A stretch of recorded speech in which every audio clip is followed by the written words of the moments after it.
జై శ్రీరామ్. అందరికీ నమస్కారం. వెల్కమ్ టు న్యూస్ అఖండ. నేను మీ కస్తూరి శ్రీధర్. మిత్రులారా, పంజాబ్ అనగానే మనకు మొదటగా గుర్తుకు వచ్చేది సిక్కులే. కానీ పంజాబ్ రాష్ట్రంలో సిక్కులతో పాటు మన హిందువులు అలాగే మన దళిత సోదరుల జనాభా కూడా చాలా ఎక్కువగానే ఉండాలి. సిక్కులు ఎక్కువ సంఖ్యలో ఉన్నప్పటికీ పంజాబ్లో మన హిందువులు అలాగే మన దళిత సోదరులు కూడా చాలా పెద్ద సంఖ్యలోనే ఉన్నారు. ఏ రాజకీయ పార్టీ అయినా సరే ఎన్నికల్లో గెలవాలి అంటే ఈ వర్గాల ఓట్లు ఖచ్చితంగా అవసరం అవుతాయి. అయితే గత 30 సంవత్సరాల నుంచి బీజేపీ ఇక్కడి స్థానిక ప్రాంతీయ పార్టీ అయినటువంటి అకాలీ దళ్ వెనక ఒక చిన్న తోక పార్టీ లాగా మిగిలిపోయింది. 2020 సంవత్సరం వరకు మన భారతీయ జనతా పార్టీ అలాగే ఈ అకాలీ దళ్ పార్టీలు రెండు కూడా కలిసే ఉన్నాయి. కానీ 2020లో బీజేపీ తెచ్చినటువంటి రైతు చట్టాల దగ్గర నుంచి ఈ అకాలీ దళ్ పార్టీ బీజేపీ నుంచి దూరం జరిగింది. నిజానికి ఈ రైతు చట్టాలు అనేవి రైతుల ప్రయోజనాల కోసం తెచ్చినట్టే. కానీ కాంగ్రెస్ పార్టీ, ఆమ్ ఆద్మీ పార్టీ, ఇతర దేశ వ్యతిరేక శక్తులు అన్ని కూడా కలిసి వాటిని నల్ల చట్టాలుగా ముద్ర వేసి వాటిని రైతులకు వ్యతిరేకమైన చట్టాలుగా మార్చేసినాయి. అంటే ఆ స్థాయిలో వీళ్ళు ప్రచారం చేశారు. మొత్తం అంతా కూడా ఈ పెయిడ్ బ్యాచ్లను విధించి వాళ్లకు ప్రతిరోజు కూడా కూలీలు ఇచ్చి అలాగే వాళ్ళకి మందు పోసి వాళ్ళ షెల్టర్లు వేసి వాళ్ళకి 3 పూట్ల తిండి పెట్టి మొత్తానికి వీటికి అడ్డుపడినారు. ఎందుకంటే దళారీ వ్యవస్థ వీళ్ళ చేతల్లోనే ఉండదు. కాబట్టి దళారీ వ్యవస్థ అంతమైపోతే ఏమవుతుంది? అప్పుడు వీళ్ళు నష్టపోతారు కదా. కాబట్టి ఈ పెయిడ్ బ్యాచ్లన్నీ కూడా వాడుకొని వీళ్ళు ఈ పని అయితే చేశారు.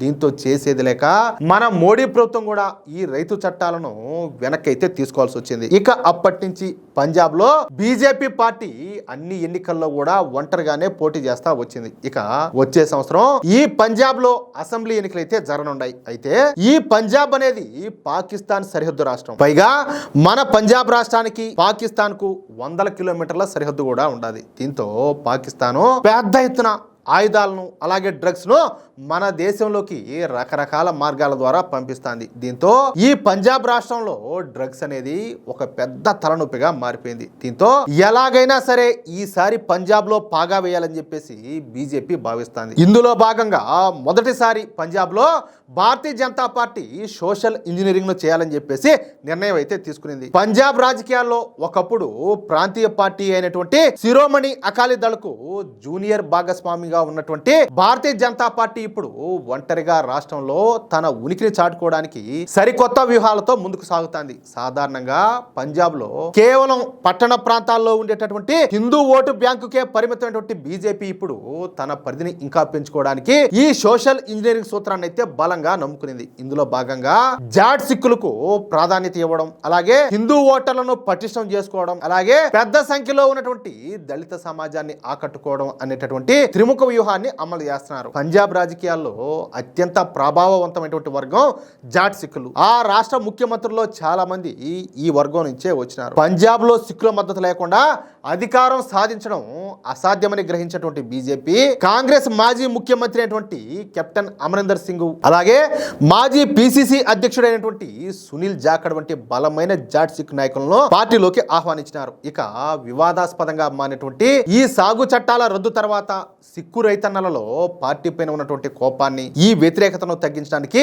బీజేపీ నిరంతరం కూడా ప్రయత్నాలు అయితే చేస్తానే ఉన్నది. సిక్కు గురువుల త్యాగాలను గుర్తు చేస్తూ ప్రధాని మోడీ గారు వీర్ బాల్ దివస్ లాంటి కార్యక్రమాలను అధికారికంగా నిర్వహించడం ద్వారా ఈ సిక్కు మతస్థుల హృదయాలను గెలుచుకునే ప్రయత్నం చేస్తున్నారు. ఈ క్రమంలోనే బీజేపీ అధిష్టానం సునీల్ జాఖడ్ స్థానంలో సర్దార్ కేవల్ సింగ్ ధిల్లాను నూతన పంజాబ్ రాష్ట్ర బీజేపీ అధ్యక్షుడిగా నియమించింది. ఈ కేవల్ సింగ్ ధిల్లాను బలమైనటువంటి జాట్ సిక్కు సామాజిక వర్గానికి చెందిన పెద్ద నాయకుడు. గతంలో కాంగ్రెస్ పార్టీ తరఫున 2 సార్లు ఎమ్మెల్యేగా గెలిచినటువంటి ఈయన 2022లో బీజేపీలో జాయిన్ అయినారు. పంజాబ్ రైతాంగాన్ని, సాంప్రదాయ సిక్కు ఓటర్లను ఆకట్టుకోవడానికి బీజేపీ ఈ నాయకత్వ మార్పునైతే చేసింది. పంజాబ్ లో దాదాపుగా 38.5% జనాభా హిందువులే ఉన్నారు. వీళ్ళు ఇప్పటి వరకు సాధారణంగా బీజేపీ వైపుకో లేదా కాంగ్రెస్ వైపుకో మొగ్గు చూపుతా వచ్చారు. రాష్ట్రంలో దాదాపు 38.5% ఉన్నటువంటి హిందూ జనాభా ఓట్లు ఏ పార్టీ గెలుపుకైనా కూడా చాలా ముఖ్యం. గతంలో శిరోమణి అకాలీ దళతో పొత్తులో ఉన్నప్పుడు బీజేపీ కేవలం పట్టణాల్లో ఉండేటటువంటి హిందూ స్థానాలకే పరిమితం అయిపోయింది. కానీ ఇప్పుడు ఒంటరిగా బరిలోకి దిగుతా ఉండడంతో హిందూ ఓటర్లను పూర్తిగా తమ వైపు తిప్పుకోవడానికి బీజేపీ సరికొత్త వ్యూహాలను అయితే అమలు చేస్తుంది. పంజాబ్ లోని జలంధర్, లూథియానా, అమృత్సర్ అలాగే పఠాన్కోట్ వంటి ప్రధాన నగరాల్లో హిందూ ఓటర్లంతా కూడా ఎక్కువగా ఉన్నారు.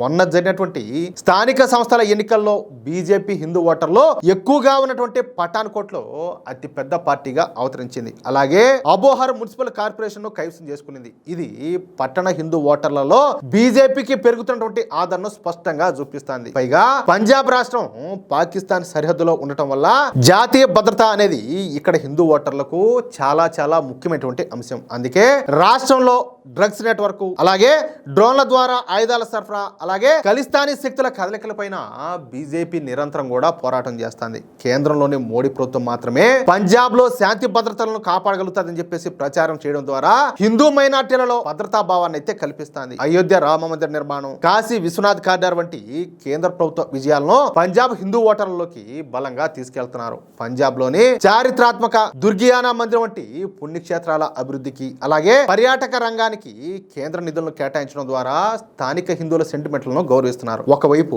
రాష్ట్ర అధ్యక్షుడిగా జాట్ సిక్ ముఖ్య చిత్రమైనటువంటి కేవల్ సింగ్ దిల్లాను నియమించినప్పటికీ పట్టణ ప్రాంతాల్లో హిందూ ఓటర్లను సమన్వయం చేయడానికి సునీల్ జాఖాడ్ వంటి అనుభవజ్ఞులైనటువంటి హిందూ నాయకులను బీజేపీ వ్యూహాత్మకంగా వాడుకుంటుంది. దీంతో సాంప్రదాయకంగా కాంగ్రెస్ వైపు ఉన్నటువంటి హిందూ ఓటర్లు ఆ పార్టీ అంతర్గత సంక్షోభం, అలాగే ఆమ్ ఆద్మీ పార్టీ వైపు మారుతున్నటువంటి సమీకరణాల వల్ల ప్రత్యామ్నాయంగా బీజేపీ వైపు అయితే మొగ్గు చూపుతున్నారు. ఇక పంజాబ్ లో దేశంలోనే అత్యధికంగా దాదాపు 32% మంది దళిత సోదరుల జనాభా ఉండాలి. అంటే మన హిందువులు కూడా ఉండారు వీళ్ళల్లో. అంటే కొంతమంది ఎవరైనా కన్వర్ట్ అయిన వాళ్ళు ఉన్నా కూడా మనోళ్ళు కూడా ఉన్నారు. ఈ ఓటు బ్యాంకు ఏ పార్టీ గెలుపునైనా కూడా శాసించగలుగుతుంది. దళిత సమాజంలో బలమైన పట్టున్నటువంటి రవిదాసియా, అలాగే వాల్మీకి సామాజిక వర్గాలను ఆకర్షించడానికి బీజేపీ ప్రయత్నాలు అయితే చేస్తుంది. కేంద్ర ప్రభుత్వ పథకాల లబ్ధిని నేరుగా ఈ వర్గాలకు చేరవేయడం, అలాగే పార్టీ సంస్థాగత పదవుల్లో వీళ్లకు తగిన ప్రాధాన్యత ఇవ్వడం ద్వారా దళిత ఓటర్లకు దగ్గరవుతుంది. దళిత సమాజానికి చెందినటువంటి గురు రవిదాస్ జన్మస్థల అభివృద్ధి వంటి ఆధ్యాత్మిక కార్యక్రమాలకు కేంద్ర ప్రభుత్వం మద్దతు ఇవ్వడం ద్వారా వాళ్ళ సాంస్కృతిక సెంటిమెంట్లను బీజేపీ అయితే గౌరవిస్తుంది. తద్వారా పంజాబ్ లో కేవలం ఒక వర్గానికే పరిమితం కాకుండా అందరినీ కలుపుకోపోయే అన్ని వర్గాల పార్టీగా ఎదగాలని చెప్పేసి బీజేపీ ఆకాంక్షిస్తుంది. జాట్ సిక్కుల రాజకీయ ప్రాబల్యం, అలాగే హిందువుల సంఖ్యాబలం, అలాగే దళితుల ఓటు బ్యాంకును ఏకం చేయడం ద్వారా పంజాబ్ రాజకీయ ముఖ చిత్రాన్ని మార్చాలని చెప్పేసి భారతీయ జనతా పార్టీ భావిస్తుంది. ఈ క్రమంలో కొంత ముందడుగు కూడా వేసింది. అయితే పంజాబ్ ఎన్నికలకు ఇంకా 1 సంవత్సరం సమయం ఉండటంతో ఈ కాలంలో బీజేపీ మరింత దూకుడుగా వ్యవహరించే అవకాశం కూడా ఉండాలి. అది విషయం అయితే చూద్దాం.